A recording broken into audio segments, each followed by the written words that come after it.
नमस्कार विद्यार्थियों, education point Haryanvi में आपका बहुत बहुत स्वागत है। तो विद्यार्थियों, आज हम अणिका पुस्तक से ये जो आपकी कविता है इसका अभ्यास जो हमने पिछले वीडियो में करवाया था, अभ्यास नहीं, अनुवाद जो पिछले वीडियो में करवाया था, आज उसी का हम अभ्यास करने जा रहे हैं। तो आप बने रहिए मेरे साथ। आइए करते हैं इसका अभ्यास।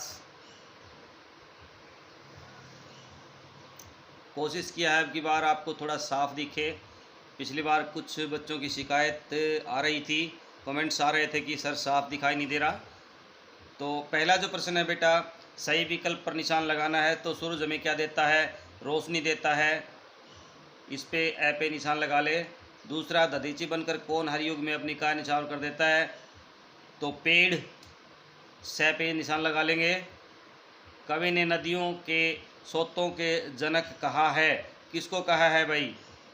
पहाड़ों को। तो नदियाँ कहाँ से आती हैं? पहाड़ों से आती हैं। और अन्न कहाँ उगता है? तो भाई पेड़ों पे उगता है, सूरज पे या चांद पे? नहीं, पृथ्वी पे। तो पहला ही है धरती। अगला है भाई, सही विकल्प पे निशान लगाने हैं आपको।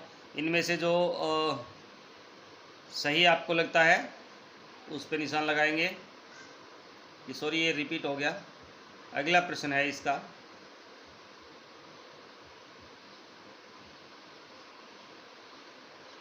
ख का जो भाग है वो देखिए। छोटे छोटे प्रश्न है भाई, निम्नलिखित प्रश्नों के उत्तर लिखिए। औरों के हित मरने का क्या अर्थ है? तो देखिए नंबर 1 पे लिख रखा है, कवि का कहने का भाव यह है कि हमें दूसरों की भलाई के लिए सदा तत्पर रहना चाहिए। दूसरों की भलाई के लिए सदा तत्पर रहना चाहिए। अगला प्रश्न है, सूरज, चांद और बादल हमारे लिए क्या क्या उपकार करते हैं? तो भाई सूरज, चांद हमें रोशनी देते हैं तथा बादल बरसात करते हैं। अगला प्रश्न है, कवि जुगनू की तरह थोड़ा ही अंधकार हरने की बात क्यों कर रहा है? तो भाई कवि का कहने का भाव यह है कि हमें थोड़ा सा भी उपकार करने का अवसर मिले तो वह गंवाना नहीं चाहिए। अगला प्रश्न है, कौन दधीची बनकर अपनी काया निछावर कर देते हैं और किस प्रकार? तो भाई वृक्ष दधीची की भांति अपना सर्वस्व निछावर कर देते हैं। न्योछावर को वैसे भी लिख सकते हैं भी आप, आधा न, यो के ऊपर 2 मात्रा, छा वर, निछावर भी लिख सकते हैं। निछावर कर देते हैं और हमें छाया प्रदान करते हैं। अगला है, पर्वत को इन सोतों का जनक क्यों कहा गया है? क्योंकि भाई नदियाँ इन झरनों और तालाबों में, क्योंकि नदियों, झरनों और तालाबों में पानी पर्वतों से ही आता है, इसीलिए पर्वतों को सोतों का जनक कहा गया है। अगला जो प्रश्न है बेटा ये है, धरती की विशेषताओं का उल्लेख कीजिए। तो भाई धरती में बहुत विशेषताएं हैं। धरती में सहन करने की अपार क्षमता होती है।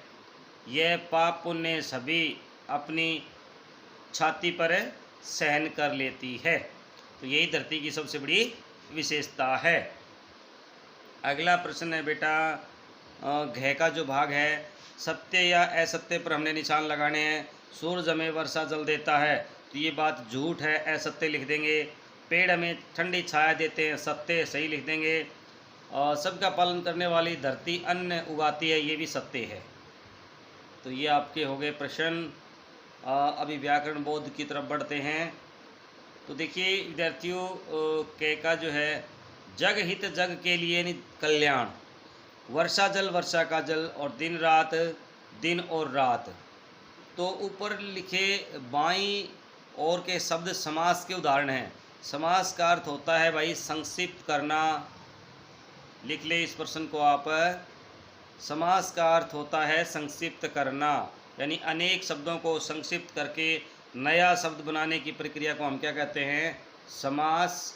प्रथम दो उदाहरणों में तत्पुरुष समास है, और जिस समास का दूसरा पद प्रधान होता है और दोनों पदों के बीच एक कारक चिन्हों का लोप हो जाता है, उसे हम तत्पुरुष समास कहते हैं।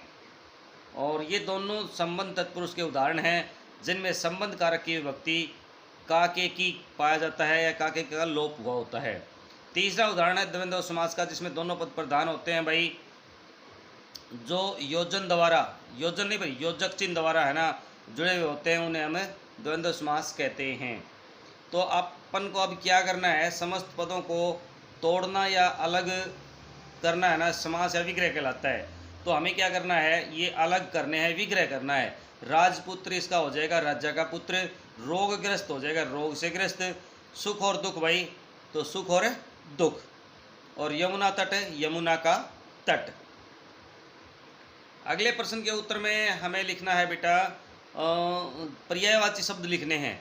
तो सूरज का हम रवि लिख सकते हैं, दिनकर लिख सकते हैं, भास्कर लिख सकते हैं, दिवाकर लिख सकते हैं। उसी तरह से पेड़ का वृक्ष तरु है ना, वृक्ष लिख दो, तरु लिख दो, विटप लिख दो, है। बादल का वारिद है, पयोद है, जलद है, जलधर है लिख सकते हो आप। उसी प्रकार चंद्रमा का चांद है, मयंक है, रजनीश है, आप लिख देंगे। ये आपका छोटा सा उदाहरण था भाई अभ्यास का एक, तो आपने लिख भी लिया होगा। विद्यार्थियों, मिलेंगे नए वीडियो के साथ, तब तक आप इसको अपनी कॉपी में राइट डाउन कर लें। आपको कुछ अच्छा लगता है तो भाई लाइक भी किया करें, सब्सक्राइब भी किया करें, और चैनल को शेयर भी कर दिया करें भाई।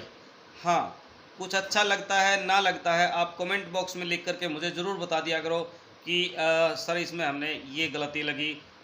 मैं कोई आपका बुरा नहीं मानूंगा, अपितु आपको कुछ सुधार दूंगा, क्योंकि इंसान है, गलतियों का पुतला होता है, गलतियां होती रहती हैं। लेकिन मैं तो एक अपने आप को छोटा सा एजुकेशन का बच्चा मानता हूं, सीखने का प्रयास कर रहा हूं। मिलते हैं विद्यार्थियों अगले वीडियो में, तब तक जय हिंद, जय भारत, वंदे मातरम।